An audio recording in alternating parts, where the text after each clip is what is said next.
Welcome to Greenwood's Vanilla Scoops, where Greenwood shows me and you regular Quake 1 maps you may have missed. The next Vanilla Scoop that I have is by Martel Duvigneau, and it's called Ebony.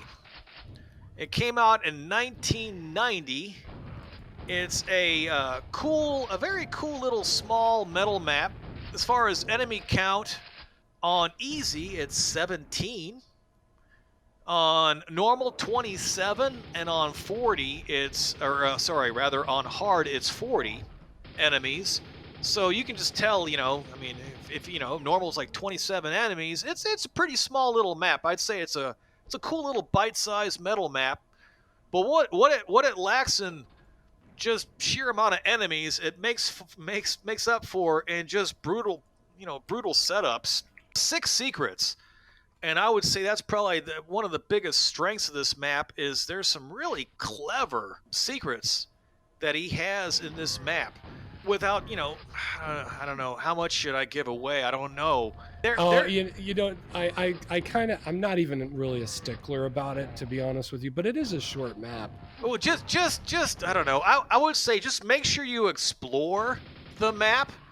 Because there's some really clever secrets. Like without trying to give too much away, I've never seen secrets to where you have to fall off a platform, shoot a button on the way down in order to land on something before instantly dying. That was pretty interesting. Again, I don't want to give too much away, but there are 6 secrets. One in particular is required for progression. Which that's kind of a pet peeve of mine, but it's so I don't know, it's pretty much obvious if you just basically look up once in a while that I think it's not a big whoop. And what did you think about the map, Dump Truck? Well, it was definitely a surprise.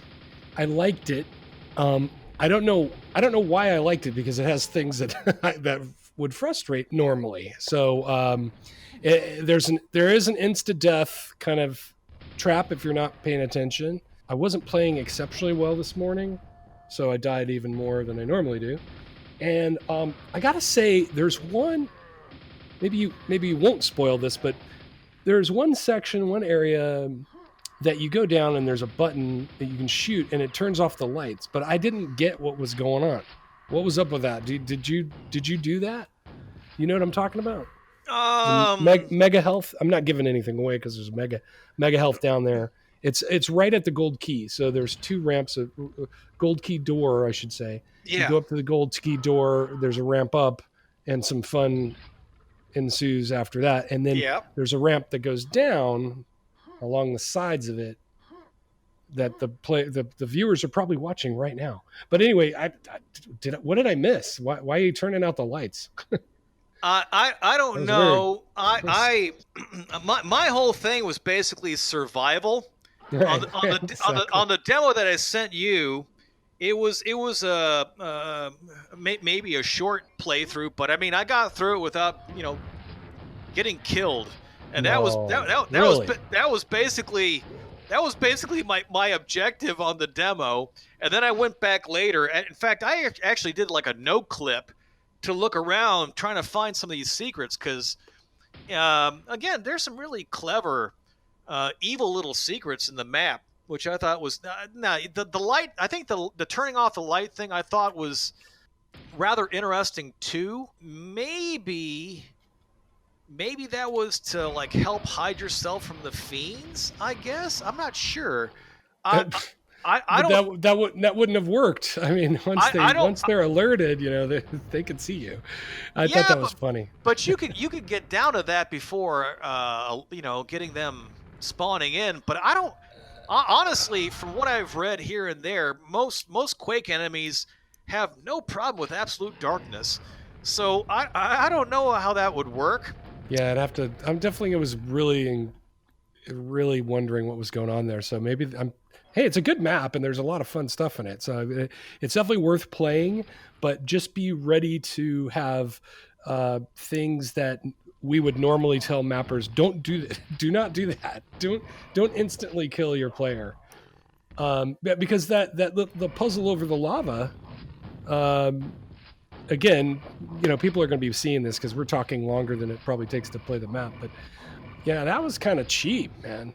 I, Yeah, I I mean, I'm not saying that I didn't know what to do. I knew what to do, but it was, even if you make a little bit of a jump and you're one way or the other, you got to be really accurate to land on those 64 unit squares. So it's something else. I think the good thing, one of the good things about it is because there's parts that are pretty brutal. The fact that it's such a small map actually makes it a lot more palatable. right, Because right. imagine if this was like some 100 monster beast, large map, and you No, had all. I would have rage quitted Oh this one for yeah, sure. I think most people would.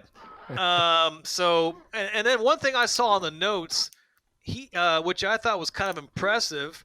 This Martel guy said that he said that his design time was 21 hours.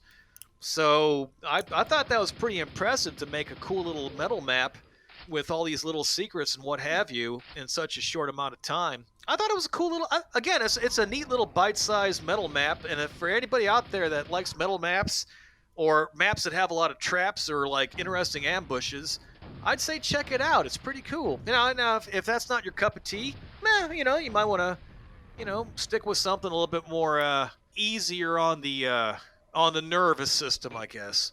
But I thought it was pretty. I thought it was a cool little map. So one other thing about this map is that it was made with an editor. Like, I've at least heard of almost every Quake level editor there is. I certainly haven't used them all, but I've heard of them at least. And this one didn't really ring a bell. And the README, it says he used editor Thunder. So I just don't remember Thunder. And I did a Google search while we were jawboning there, and I guess I've got to dig a little deeper because I don't see a whole lot of information about Thunder. So if anyone out there knows of Thunder or information, please feel free to leave a comment in the on YouTube and let us know what's up with Thunder. That's it for Greenwood's Vanilla Scoops. Thanks for hanging in there. We'll see you in the next video.